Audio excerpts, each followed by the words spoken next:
Our world, woven from pixels and algorithms, has become more than just an arena for information exchange. It's a bottomless chasm where we cast something far deeper, our shadows. In this shimmering kaleidoscope of images where everyone strives for perfection, anonymous hate and malicious trolling appear as a grotesque grimace, distorting the very essence of human interaction.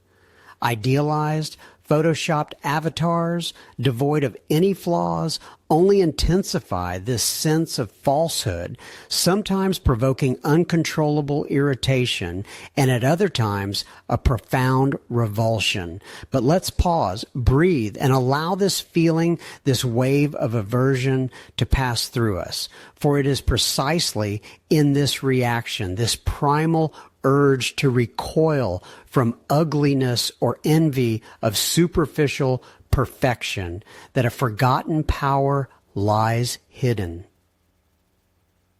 Imagine that every anonymous attack, every caustic remark, every envious comment hurled into the internet's abyss is not merely someone else's aggression or pain, but a distorted echo of your own silent cry, is not just a projection of the collective shadow finding an outlet in the digital realm, but also a mirror, albeit a warped one, reflecting something deeply personal, something you once banished from your own soul. This furious reaction to hate, this nauseating weariness of the hypocrisy of perfect avatars, is not accidental. It points to something far greater than mere external irritants. They signal unfulfilled potential, deeply suppressed desires, and unrecognized qualities that you, perhaps long ago, chose to hide.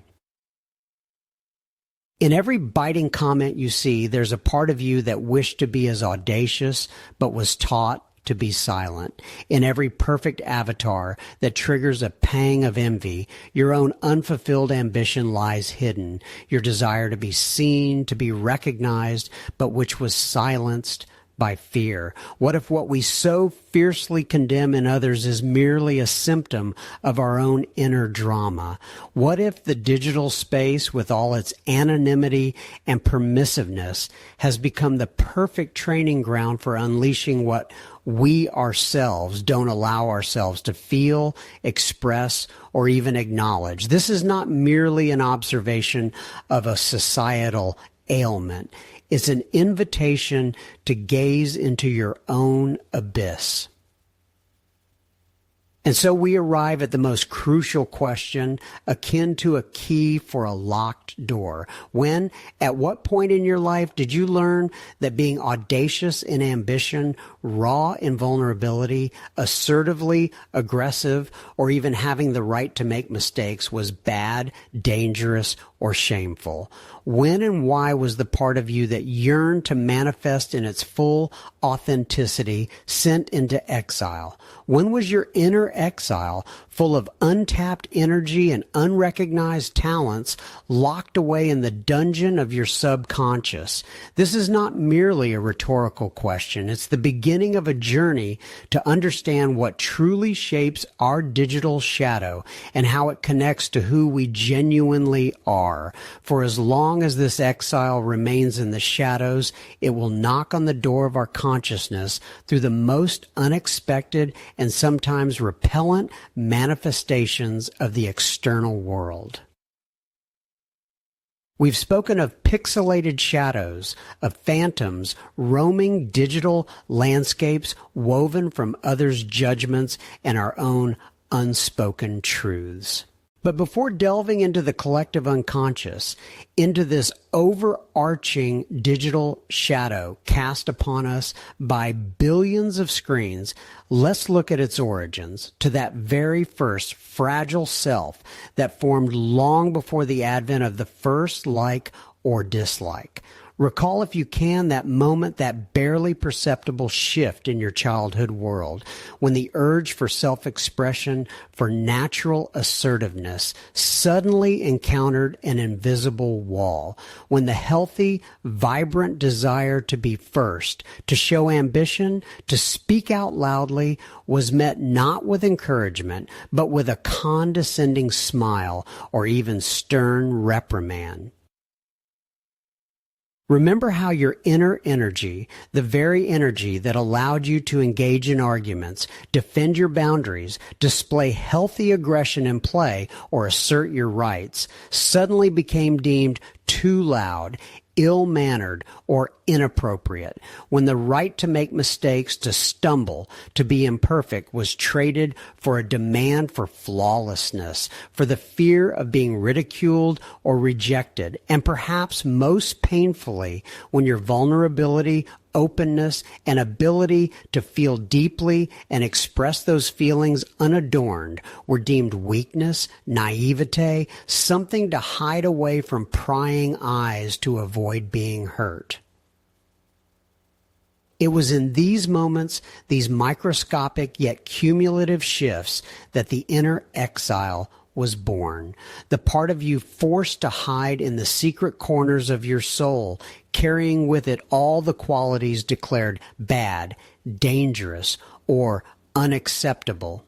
This exile is not merely a collection of suppressed traits. It is a living, breathing part of you that was once free, but was then locked away because the world you grew up in could not accept it in its entirety. It was too vibrant, too authentic, too unpredictable for the order presented to you. And now, years later, as these exiled parts of your personality yearn for release, they find their loophole in the digital space, there where anonymity promises impunity and the screen serves as a shield.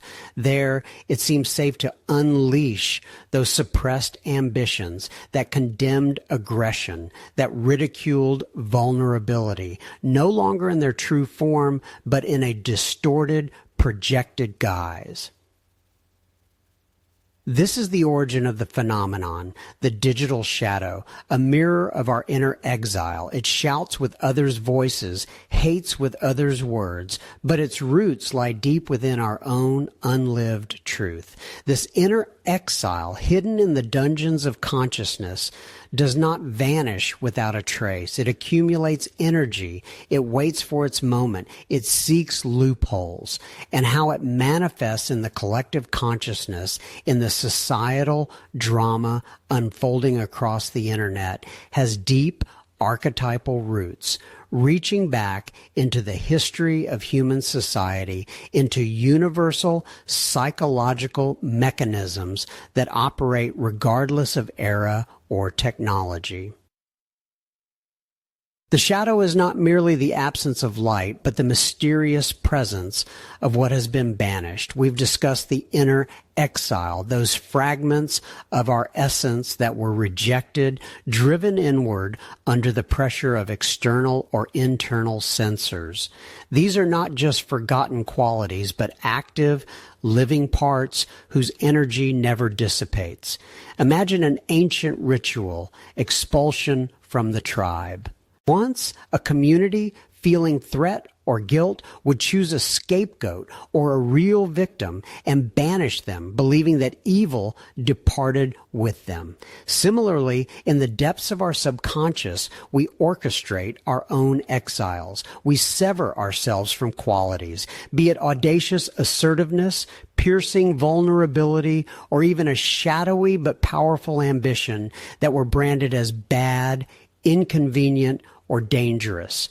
They become our internal pariahs, condemned to wander perpetually in the fringes of consciousness. But what is banished does not disappear. It merely changes form, like the energy of an unpaid bill that accumulates, multiplies, and sooner or later demands reimbursement, often in the most unexpected and distorted ways. These rejected parts, like phantom pains, continue to live within us, demanding recognition, expression, and integration. And if we deny them this, they find detours seeping through the cracks in our persona, in our carefully constructed image. Recall the ancient Greek concept of the pharmakon, a substance that is simultaneously poison and remedy, or the archaic image of the scapegoat upon whom all the community's sins were laid and then banished into the wilderness, carrying away collective guilt. This mechanism of projection, externalizing what is unbearable within, is a universal law of the psyche. We see in others what we do not wish to see in ourselves, what appears alien to us, though it is, in fact, our own rejected reflection. And the internet, with its apparent anonymity and boundlessness, has become the ideal wilderness for our collective and individual scapegoats. Here, in these digital expanses, our inner exiles find a voice, but often it's a voice distorted by the pain of non-recognition and the rage of suppression.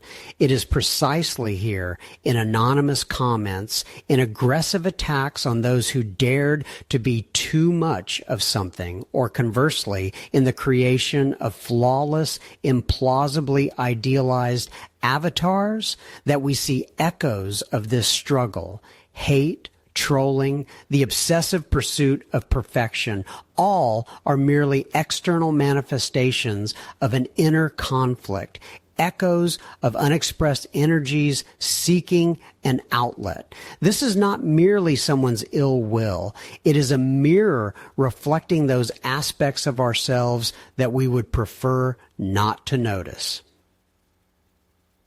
When we fiercely condemn someone's audacity, isn't our own suppressed boldness hidden behind it? When someone else's vulnerability irritates us, aren't we afraid of our own fragility? These manifestations of the digital shadow sometimes take very specific, recognizable forms, embodying certain archetypes of online interaction. They become living illustrations of how our internal dramas play out on a public stage, sometimes provoking irrational surges of dislike or repulsion within us. The digital arena is more than just a stage. It's a crucible where unacknowledged aspects of the human psyche find distorted embodiment, often erupting with a primal force that shocks and repels. Among the myriad guises born of algorithms and the impenetrable veil of anonymity, certain figures stand out, resonating most acutely with our inner shadow, provoking not mere irritation, but visceral revulsion, an almost physical recoil, or an inexplicable, all-consuming rage. These are avatars of our collective self-denial. First among them is the Faceless Accuser, the anonymous hater whose comments are like venomous spittle into a sacred well. This entity seeks no rational dialogue, no logical victory. Its sole, chilling aim is desacralization, the destruction of another's joy, success, or tender vulnerability. Its words lack rational structure but are steeped in a primal, inexplicable malice, meticulously aimed at anything that dares to be visible, to be authentic. This is more than criticism. It's the chilling echo of our deepest fear of judgment, a distorted manifestation of our suppressed, destructive impulse when we confront our own sense of powerlessness. Nearby, yet employing a more sophisticated strategy of destruction, resides the provocateur of chaos, the aggressive troll. Here, malice is not an end in itself, but a cunning game where the highest stakes are human emotions. This master of discord skillfully probes sensitive points, scattering insidious seeds of contention, then revels in the storm they so artfully created. Their searing sarcasm is not wit, but a surgeon's scalpel, mercilessly exposing open wounds. Their ultimate goal is not to persuade, but to completely destabilize, transforming any glimmer of meaningful dialogue into a grotesque, cacophonous farce. This is a stark embodiment of our suppressed desire for control through calculated destruction, of our inner rebel who, denied legitimate expression, found no other outlet than to ignite the fragile bridges of human connection. And finally, the ideal mentor, the self-proclaimed guru whose meticulously curated profile shines with an almost unbearable artificial virtue, each post a perfectly polished aphorism designed to cast you into the abyss of your own perceived inadequacy. This figure does not engage in direct hatred, but their ostentatious, relentless perfection, their unwavering certainty in their own absolute righteousness, their endless, unsolicited advice provoke a dull yet deeply corrosive, smoldering irritation. It is a living manifestation of a persona inflated to grotesque absurdity, the very mask behind which their own deep fears and gnawing insecurities are desperately hidden, yet which paradoxically projects onto us our own relentless striving for an unattainable ideal, our own deeply ingrained, paralyzing aversion to genuine imperfection. Recall the young artist who, barely gathering the courage to upload her first digital portrait, found a disturbingly precise anonymous comment beneath it. Your hands shake. This isn't art. It's a mess. You'd be better off not embarrassing yourself. No name, no recognizable avatar, just a faceless string of cold, dehumanizing characters. The artist, whose nascent confidence was as fragile as a spider web, felt these words not just wound, but burn a gaping hole in the very core of her soul, making her doubt every creative impulse.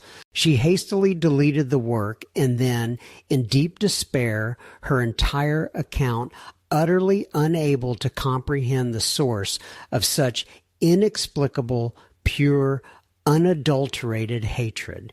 In her eyes, it was an act of unfathomable, senseless cruelty.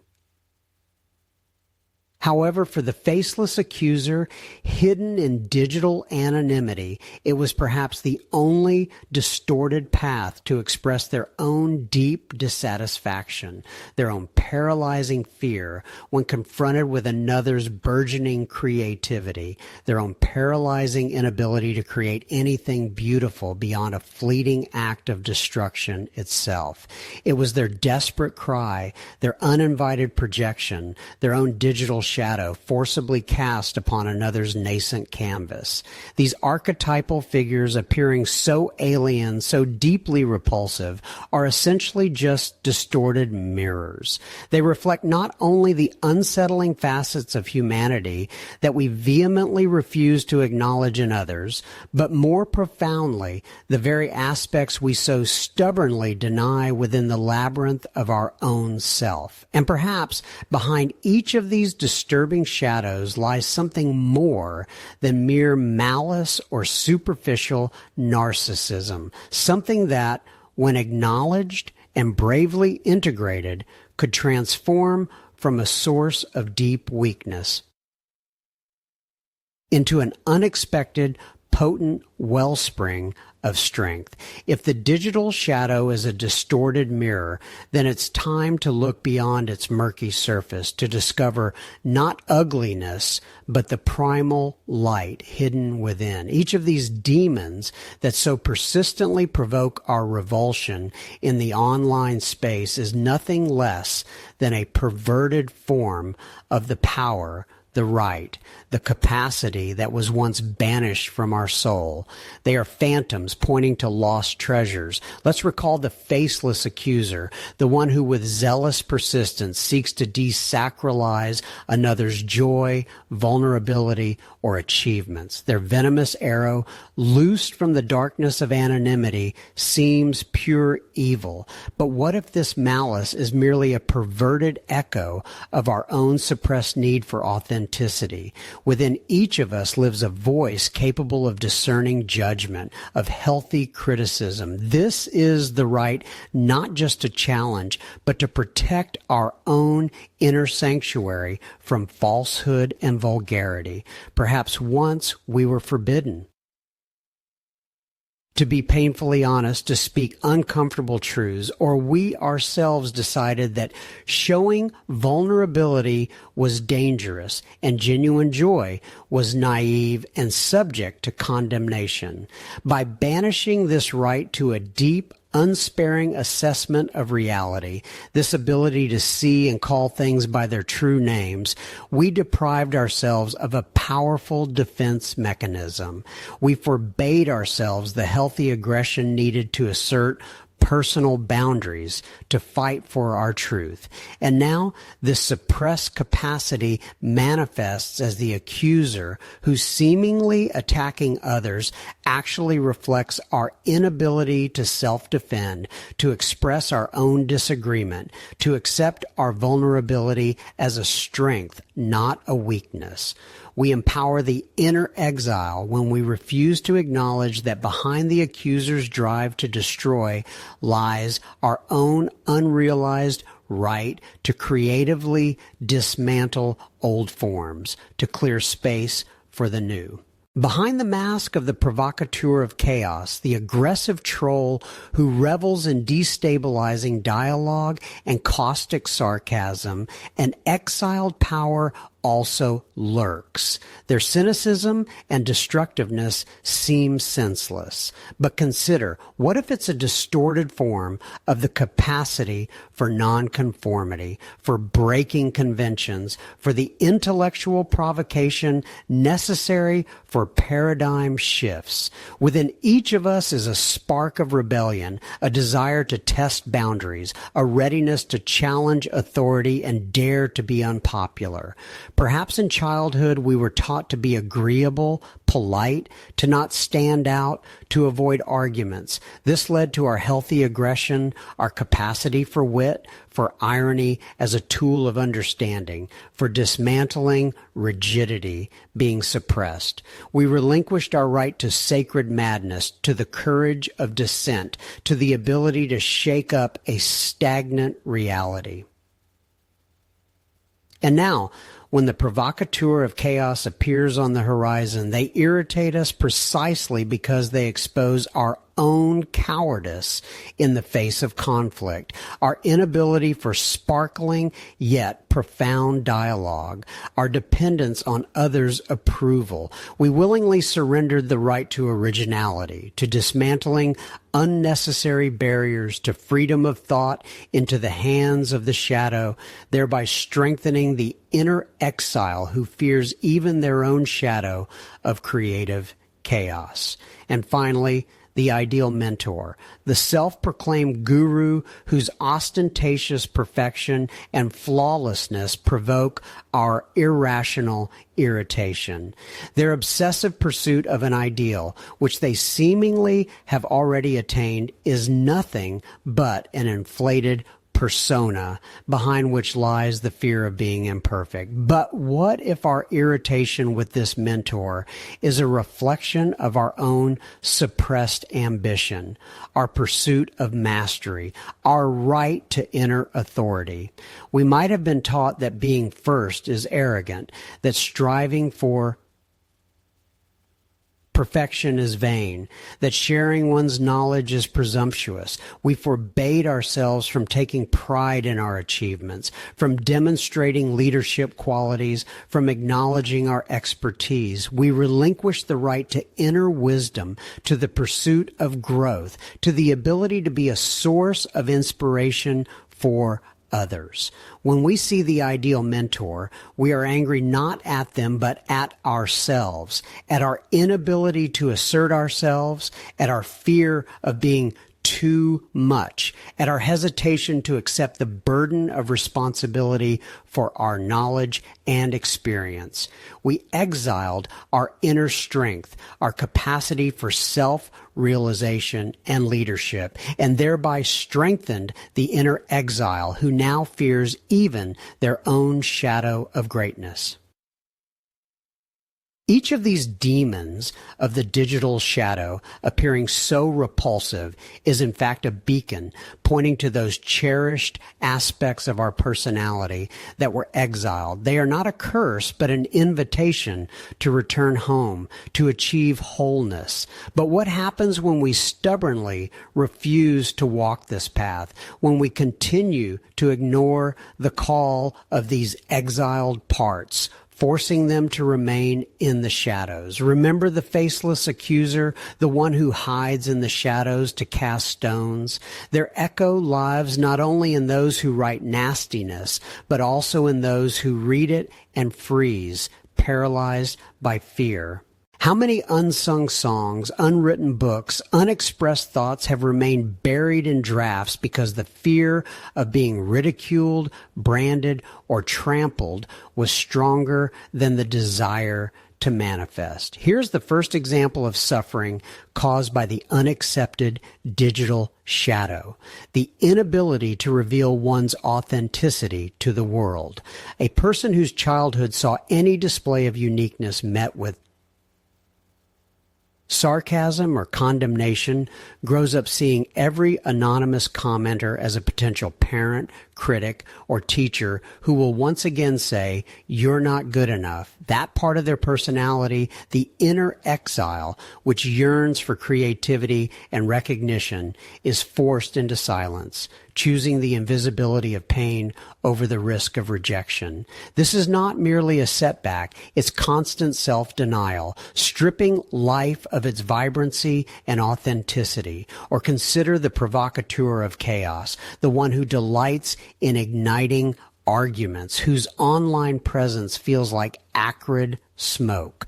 Their shadow, unintegrated within ourselves, manifests as paralysis in the face of unjust criticism. You've created something, poured your soul into it, and in return you face a wave of biting, often baseless remarks. What happens? Many of us, having not embraced our healthy aggression, our right to defend boundaries, to fiercely say no, that very part exiled as too sharp or inconvenient, retreat into a defensive shell. They delete comments, block users, stay silent, and sometimes even close their accounts entirely.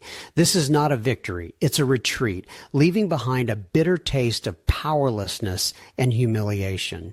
Each such retreat is another brick in the wall separating us from the world, another step towards self-limitation and a chronic sense of victimhood. And what about the ideal mentor whose glossy image simultaneously entices and repels? Their shadow, an inflated persona, compels some to project an image of perfection, living in constant tension, fearing the slightest crack in their facade. They cannot allow themselves to make mistakes, show vulnerability, or be sincere because they are subconsciously convinced that if the world sees their true selves, it will turn away. This is a path to burnout, to alienation from oneself and others, to living in a gilded cage of one's own illusion. Others, looking at such ideals, plunge into an abyss of self-flagellation, feeling worthless. Unable to reach such heights, they gift their talents and ambitions, those parts of themselves exiled as too selfish or unworthy, to these external, unattainable images instead of unfolding them within themselves. This is not merely a failure, it's a slow suicide of potential, a renunciation of one's own greatness. A natural objection arises, a whisper from the depths, but I don't want to be like these demons. I don't want to be a hater, a troll, a self-righteous guru. And this is an entirely valid desire, dictated by a yearning for light. No one in their right mind seeks to embody destructive forces. However, it is precisely this fear, this panicked dread of ending up on the other side of becoming like those we despise that leads to the most disadvantageous decisions and profound suffering. We are so afraid to unleash our shadow, the part of it capable of healthy aggression, of asserting ourselves, of ambitious expression, that we prefer to keep it chained. The irony is that this excessive caution, this self-censorship, this voluntary castration of our own strength is what leads us to become victims of those very demons. We don't allow ourselves to be strong enough to defend ourselves, brave enough to speak out, ambitious enough to realize our potential. The fear of being bad makes us vulnerable and passive. It compels us to abandon our authentic power, our right to make mistakes, our uniqueness, our capacity for healthy confrontation. We willingly surrender our boundaries, our dreams, our energy, just to avoid being like those we consider the embodiment of evil. And this creates an endless cycle of pain. The more we deny the shadow, the more powerfully it manifests externally, and the more we suffer because we cannot resist it from within. But what if the shadow isn't only what we hate and reject, not just the source of our fears and suffering? What if in its depths something else is hidden, something equally powerful yet bright, which we also fear to claim as our own, something we project onto those we idolize, those who seem to embody everything we wish we could be? For not only aversion but also admiration can strip us of our own power, redirecting it onto others' pedestals. And this is another, often unconscious, facet of the digital shadow, requiring a close, honest look. While the shadow has its dark, repulsive facets, it also possesses a shimmering, ethereal glow. This is not what we reject, but what we worship, what we elevate to the pedestal of the digital Olympus.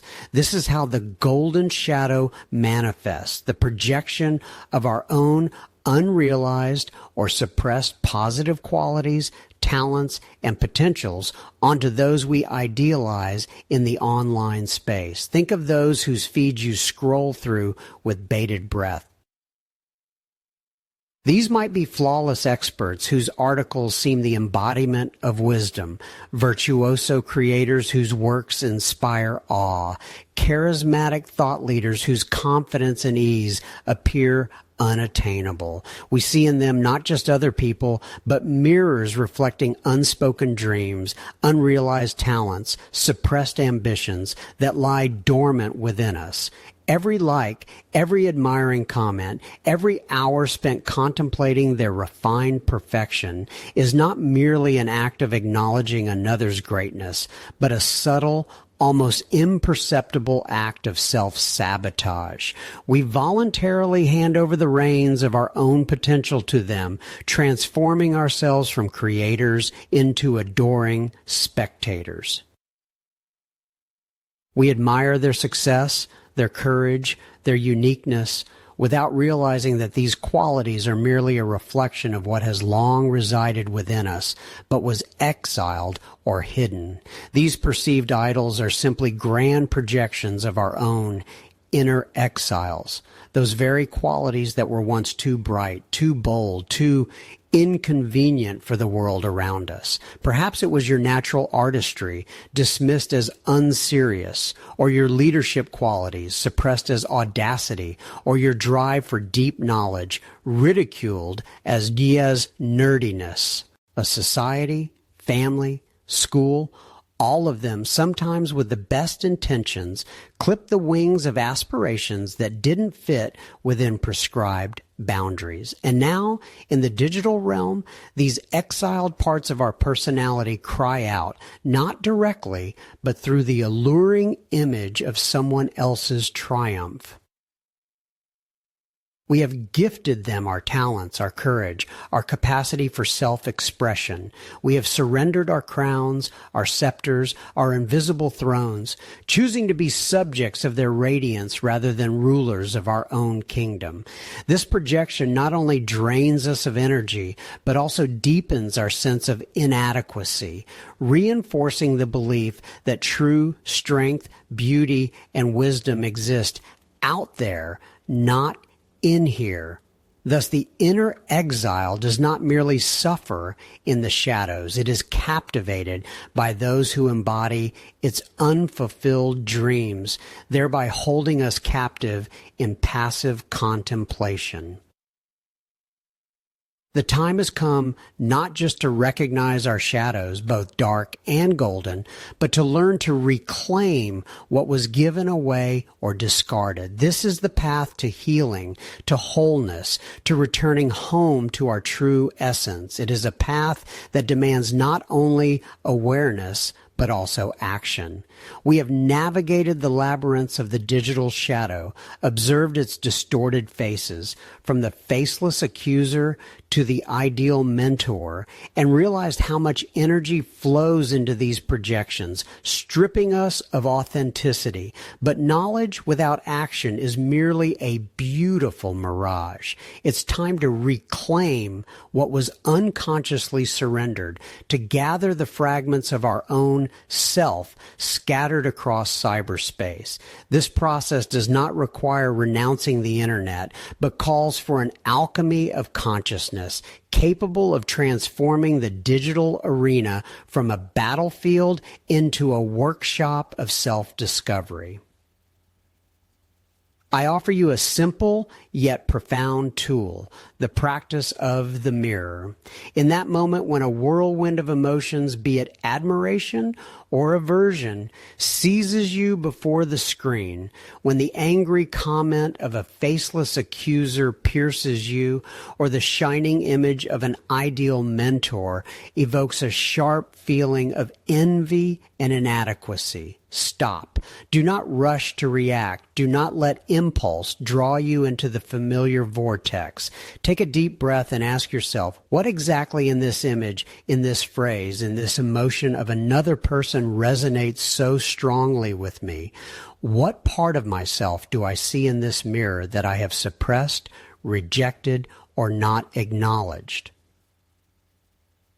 If it's hate, trolling, or aggression directed at you or someone else, ask yourself, what part of my own rage, my right to protection, my ability to set boundaries has been exiled by me? Is this external aggression merely a loud echo of my own unexpressed anger, my fear of being assertive, my refusal to embrace my power? Perhaps you will see in the faceless accuser a projection of your own unrealized capacity for confrontation, for expressing disagreement, which was suppressed by the fear of being bad or inconvenient. Reclaim this strength, this untapped potential that beats within you. Recognize that the capacity for aggression is not only destructive, but also a powerful resource for protecting personal boundaries, for fighting for your ideals, for a decisive no to anything that harms you. Or if you encounter an idealized avatar that evokes envy or a feeling of insignificance, ask, what are my own talents, ambitions, dreams that I am projecting onto this person? What in their radiance reminds me of my own unrevealed potential, my golden shadow? Perhaps you will see in the ideal mentor a reflection of your own drive for mastery, for leadership, for creation, which was blocked by fear of failure, perfectionism, or a belief in your own inadequacy. Reclaim this gold. Acknowledge that these qualities, wisdom, beauty, success, inspiration, already live within you, awaiting their moment to be manifested in your own unique form. This exercise is not just self-analysis. It is an act of reclaiming sovereignty over your own psyche. Each time you consciously recognize a projection and bring it home, you become more whole, stronger, freer. You cease to be a passive observer or a victim of digital interactions, transforming into an active participant in your own transformation. Slowly but surely, you begin to see the internet not as a soulless arena, but as a magnificent mirror, allowing you to gather the scattered fragments of your soul. And when all these fragments are collected, when the shadow ceases to be a monster from the subconscious and the gold shines within, not without, then the path to authentic presence will open. A path where masks are shed, not only online, but in real life, where every step, every word is imbued with integrity, and relationships are built on a foundation of deep sincerity. For only then can one step beyond the digital world into the fullness of their being, where authenticity becomes the only currency and connections are woven from invisible yet strong threads, free from distortions and masks.